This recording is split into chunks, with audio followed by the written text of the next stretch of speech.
ময়মনসিংহের ত্রিশাল উপজেলার দানিখলা ইউনিয়নের সামানিয়া সরকারি প্রাথমিক বিদ্যালয়ের মাঠে সূর্য উদয়ন ক্লাব বনাম ধূমকেতু ক্লাবের উদ্যোগে ইয়াসিন আহমেদের সার্বিক ব্যবস্থাপনায় এক মনোমুগ্ধকর ফুটবল খেলা অনুষ্ঠিত হয়েছে। উক্ত খেলায় উদ্বোধক হিসেবে উপস্থিত ছিলেন বাংলাদেশ ভূমি মন্ত্রণালয়ের সাবেক অতিরিক্ত সচিব ও মানিকগঞ্জ জেলার সাবেক জেলা প্রশাসক আতাউর রহমান সেলিম। প্রধান অতিথি হিসেবে উপস্থিত ছিলেন ময়মনসিংহ দক্ষিণ জেলা যুবদলের অন্যতম সদস্য ও ত্রিশাল নজরুল কলেজের সাবেক ভিপি হুমায়ুন কবির আকন্দ।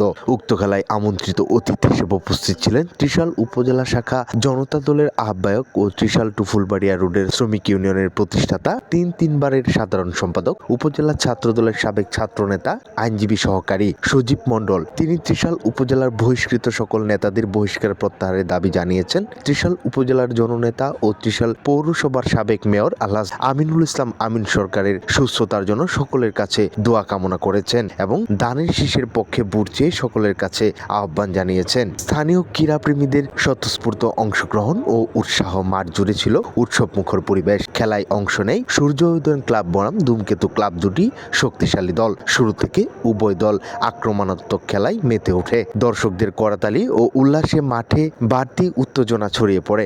নির্ধারিত সময় জুড়ে খেলোয়াড়দের নৈপুণ্য, গতি ও দলগত সমন্বয় উপস্থিত সকলকে মুগ্ধ করে। খেলা শেষে আয়োজকদের পক্ষ থেকে খেলোয়াড়দের ধন্যবাদ জানানো হয় এবং ভবিষ্যতেও এই ধরনের ক্রীড়া আয়োজন অব্যাহত রাখার আশাবাদ ব্যক্ত করা হয়। স্থানীয় যুব সমাজের মধ্যে খেলাধুলার প্রতি আগ্রহ বাড়াতে এমন আয়োজন গুরুত্বপূর্ণ ভূমিকা রাখবে বলে মনে করেন উপস্থিত দর্শকরা।